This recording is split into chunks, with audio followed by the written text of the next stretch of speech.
Okey. Sekejap ramai lagi yang nak masuk ni. Okey. Okey kan dia ada bergantung kepada konstruk yang akan ditanya. Jadi setiap subtopik tu bagaimana soalan akan ditanya dia bergantung kepada konstruk. Dan kita akan biasanya stimulus ni menggunakan benda yang lain sikit lah daripada yang dalam buku teks tu. Jadi contoh macam soalan ni soalan yang pisang ni. Okey, yang kita belajar ialah tentang peranan hormon. Okey, ada banyak hormon tapi dalam silibus kita tekankan kepada hormon auxin dan juga hormon epilina. Jadi kalau kita tengok kepada soalan ni, rajah 7.1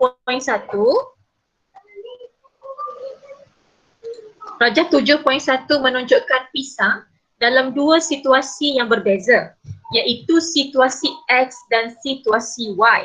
Jadi kat sini apa pokok soalan kita? Di sini daripada ayat yang mula-mula ni biasanya kita akan dapat pokok soalan yang mana dia akan memberi kita hint bab mana yang akan ditanya. Tapi untuk soalan nombor 7A ni tak berapa clear lah. Yang dikatakan pisang dalam dua situasi yang berbeza. Okey, kita tengok kepada rangsangan yang dia bagi.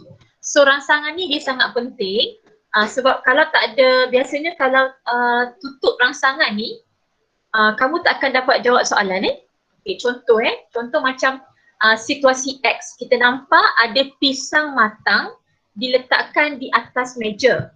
Kenapa dilabelkan sebagai pisang matang? Sebab kenapa tak label anak pisang apa kan? Sebab pisang matang ni dia akan membebaskan gas etilina. Gas etilina ni bila dia dibebaskan, dia akan mempercepatkan proses pemasakan buah. Jadi lebih cepat. Okey, situasi Y. Okey, situasi Y kita tengok satu situasi yang berbeza di mana ada pisang matang juga, tapi kali ini dia letakkan dalam bekas tertutup. Bekas tertutup. Jadi kalau kita tengok kepada rangsangan yang dia bagi ni, apa kesan dia? Bila pisang tu dibiarkan atas meja dengan dia tertutup. Maksudnya gas tu nanti apabila dia dibebaskan oleh pisang matang, dia akan berkumpul dalam bekas tertutup. Perkataan berkumpul itu sangat penting lah. Macam yang situasi X ni, lama-lama pisang ni dia akan masak juga. Tapi dia akan mengambil masa yang lebih lama. Macam situasi Y ni disebabkan gas etilina yang dibebaskan oleh pisang matang tadi tu, dia akan terperangkap dalam bekas tertutup ini. Jadi dia akan menyebabkan pisang-pisang ini masak dengan lebih cepat. Okey, so itu adalah rangsangan yang dia bagi. Jadi kita tengok kepada soalan. Berdasarkan rajah 7.1, jadi kamu kena tengoklah 7.1 ni. Pisang dalam situasi manakah yang akan masak terlebih dahulu? Itu soalan yang pertama. Soalan yang kedua, terangkan mengapa. So sekarang ni markah dia 4. Jadi at least kamu kena bagi 4 poin. Tapi kita confident ke yang 4 kita bagi tu betul? Jadi kita kena jawab banyaklah poin. Tapi kena tengok juga dengan masa Jangan kita jawab banyak-banyak sangat sampaikan tak sempat masa nak jawab soalan lain. Maksudnya kalau kat sini ni bila 4 markah, janganlah bagi betul-betul 4 poin. Lebih lah. Supaya dia akan meningkatkan peluang kita nak dapat markah full mark. 4/4 Jadi sekarang ni pisang mana yang akan masak terlebih dahulu? Kalau nak respon boleh buka je. Buka je mic yes. Pisang dalam situasi Y yang akan masak dahulu kan? Okey, terangkan mengapa? Kerana pisang matang dia akan membebaskan gas etilina. Gas etilina ni dia fungsi dia akan merangsang pemasakan buah. Jadi buah-buah tu akan lebih cepat masak. Okey, boleh Okey, so semua teacher dah bagi skema kan? Jadi boleh tengoklah skema masing-masing ataupun tengok yang teacher tanya ni pun okey juga ni. Teacher tunjuk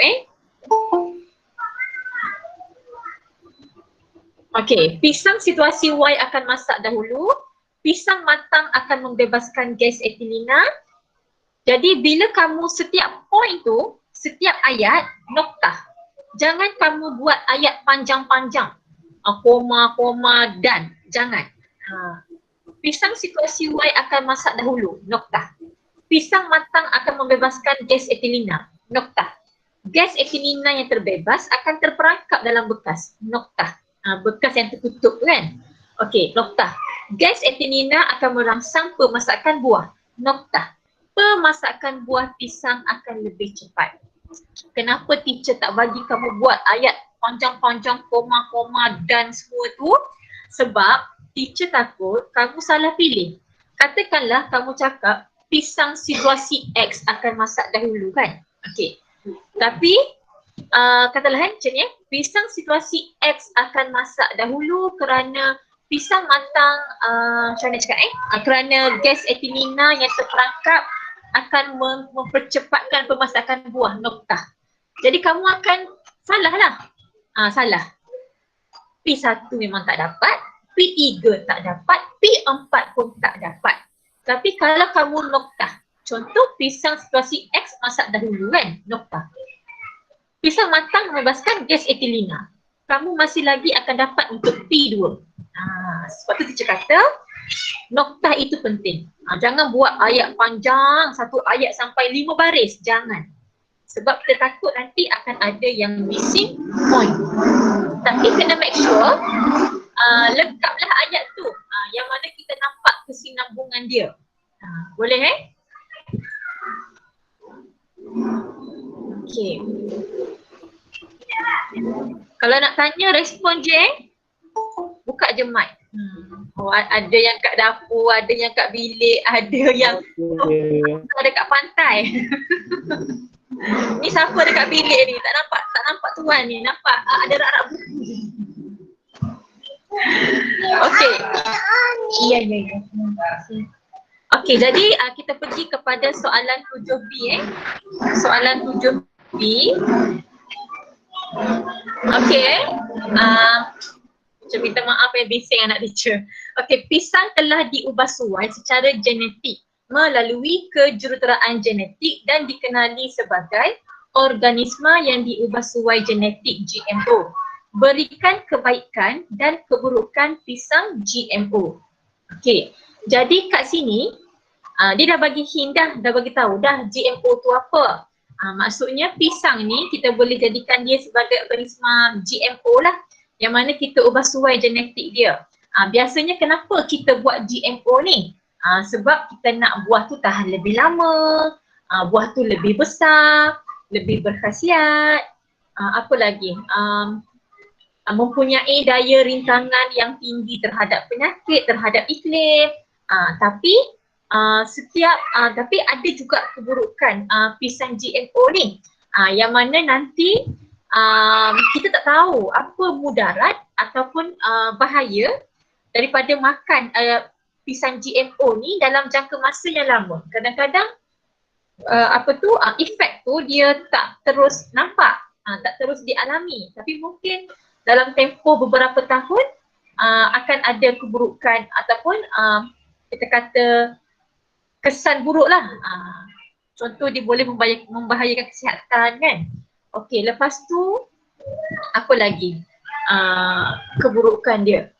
Keburukan dia lagi kira nanti lama-lama spesies asal tu dia akan kira pupus kan, sebab kita dah buat pisang GMO ni. Jadi markah dia pun 4 je, tapi tak apalah, kamu tulis jelas sebanyak mana yang kamu tahu jawapan tu, sebab kita tak tahu yang mana yang akan diterima dalam skema kan. Jadi tengok skema dia. Okey, kebaikan dia. Hasil yang lebih banyak, 1 markah. Meningkatkan nilai nutrisi. Stroke khasiat lebih tinggi, stroke lebih berkualiti, stroke buah lebih besar, stroke warna lebih menarik. Katakanlah kamu bagi semua G2 ni kan, jadi kamu dapat satu je lah markah. Sebab itulah kita kena jawab dengan banyak. Okey, lepas tu rintangan tinggi terhadap penyakit ataupun iklim ataupun serangga perosak ataupun racun rumpai. So bila dia ada rintangan tinggi terhadap serangga perosak semua ni, so kebaikan dia lagi, dia akan mengurangkan penggunaan racun serangga. Okey, lepas tu tempoh matang dia lebih cepat. Dia cepat masak. Lepas tu boleh disimpan lama, lepas tu dia lambat rosak. Dan dia boleh meningkatkan hasil pendapatan. Kenapa meningkatkan hasil pendapatan ni dia letak last kali point dia kan? Sebab tak berapa penting lah. Yang penting-penting ni yang atas ni lah yang penting-penting, termasuk yang G1 tadi tu. Okay, so syarat dia kat sini mana-mana dua. Okay, keburukan pula boleh menyebabkan kewujudan spesies semula jadi terancam ataupun pupus. Genetik baharu ni mungkin ada kesan buruk yang tak diketahui. Lepas tu GMO jin asing ni boleh mengubah jin manusia dalam rantai makanan, boleh mengubah keseimbangan alam semula jadi dan boleh melibatkan kos yang tinggi. Jadi kena tahu lah kebaikan dan keburukan ni. Okey, setakat ni ada soalan tak? 39 orang Okey, tak ada Amin giling kepala, cantik rambut Amin. Okey, kita minta Amin lah pula baca 7C ni. Okey, Amin buka mic Min, baca 7C. Soalan 7B.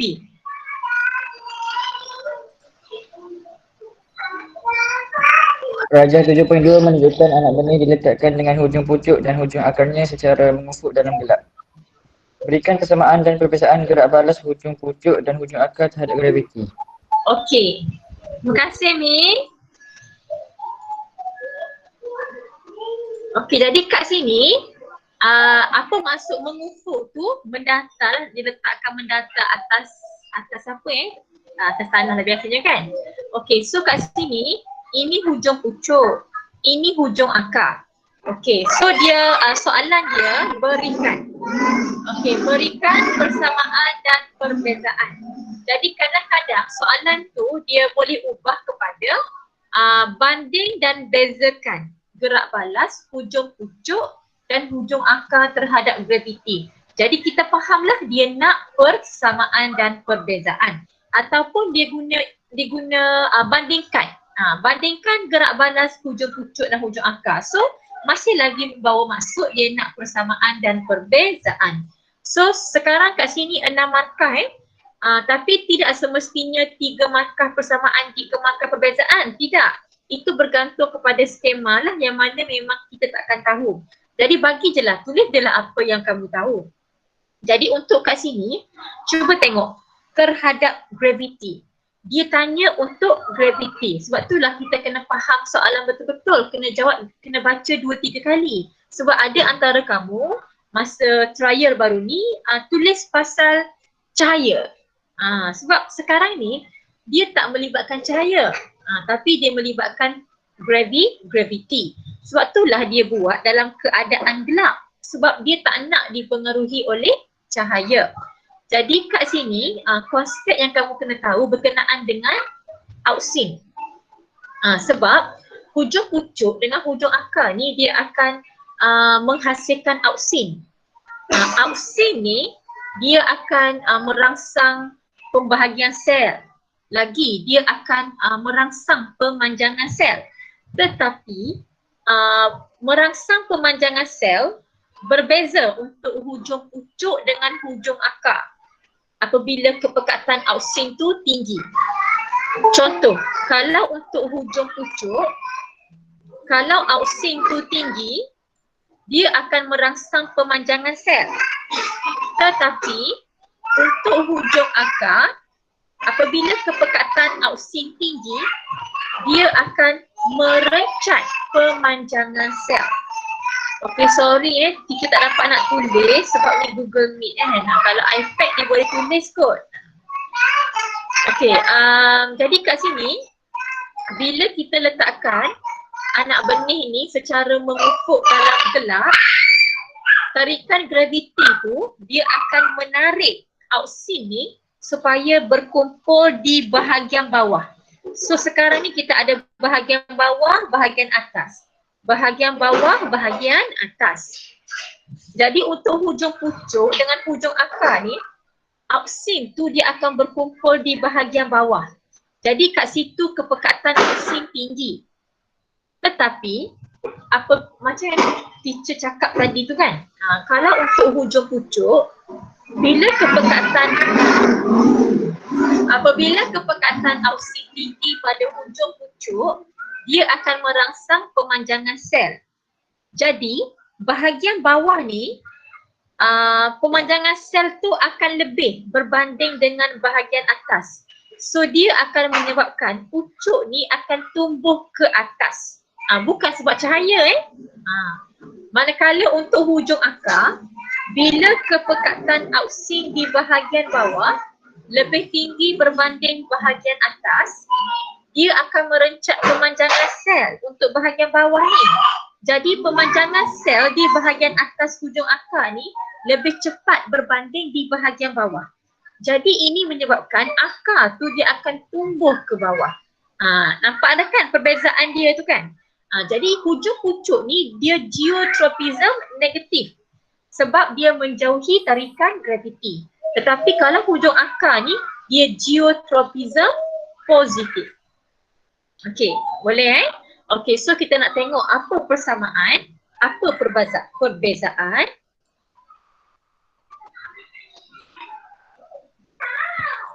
Okey, persamaan dia, gerak balas kedua-duanya dikawal hormon auksin. Jadi bila persamaan, kamu kena tulis kedua-duanya. Kedua-dua gerak balas dikawal oleh hormon auksin. Yang kedua, kedua-dua meristem apex. Hujung pucuk dan hujung akar ni, tisu-tisu dia, sel-sel dia aktif bermitosis. Yang mana bila tisu tu aktif bermitosis, kita panggil sebagai tisu meristem. Dan kalau dia berada di hujung pucuk dengan hujung akar, namanya adalah tisu meristem apex. Kalau meristem lateral ataupun meristem sisi, yang tu yang cambium gabus dengan cambium vascular. Yang kita belajar pertumbuhan sekunder. Kalau meristem apex ni dia terlibat untuk pertumbuhan primer. Okey, jadi menghasilkan auksin. Okey, yang ketiga, tarikan graviti menyebabkan auksin berkumpul di bahagian bawah kedua-duanya, and then auksin meresap ke dalam zon pemanjangan. Gerak balas kedua-duanya tidak dipengaruhi oleh cahaya matahari. Itu adalah persamaannya lah. Jadi buat jelas sebanyak yang kita tahu, sebab kita takkan tahu berapa banyak untuk persamaan, berapa banyak peruntukan markah untuk perbezaan. Sama juga kebaikan dan keburukan. Okey, sekarang untuk perbezaan, tadi teacher dah terangkan. So teacher nak minta siapa yang tolong baca? Rashika, tolong baca Rashika. Skema Rashika.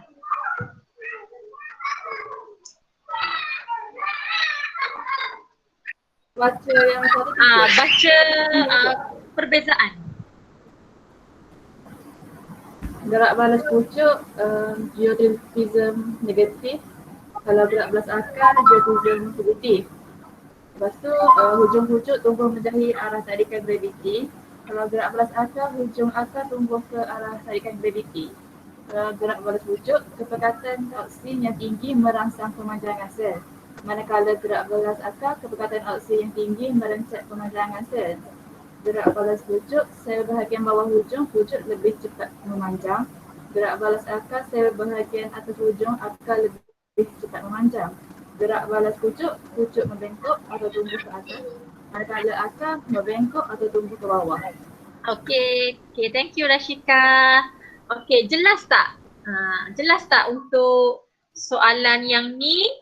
Kalau kita tengok syarat dia, mana-mana 2S dan 4D. Jadi andai kata kamu bagi 5D. Jadi kamu tak akan dapat full mark jugalah. Sebab maksimum 4D je. Kalau ikut skema yang ni, mungkin untuk SPM skema dia lain. Okay. Okay, so kita pergi kepada C.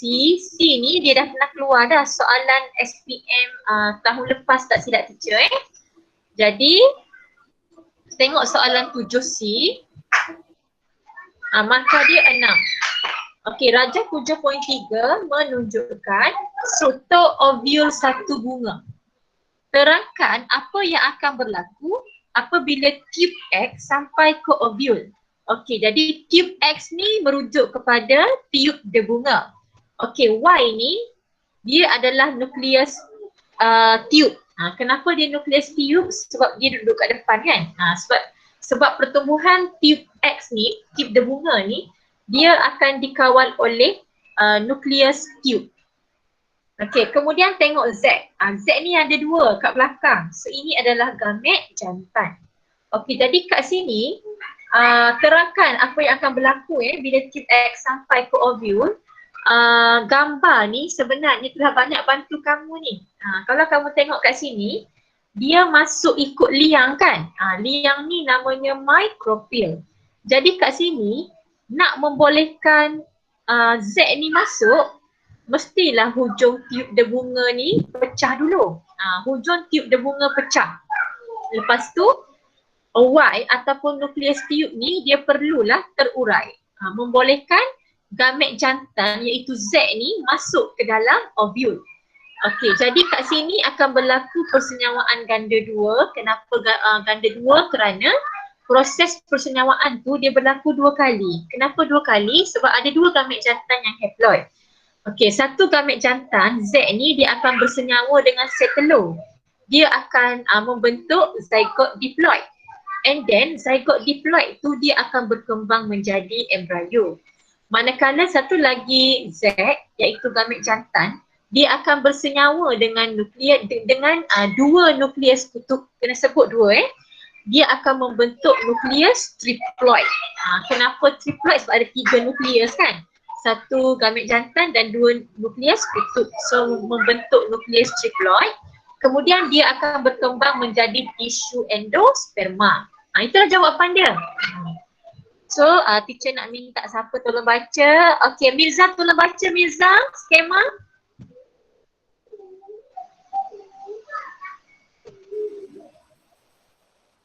Mirza? Nukleus tiub merosot. Hujung tiub debunga pecah. Mirza baca skema Mirza.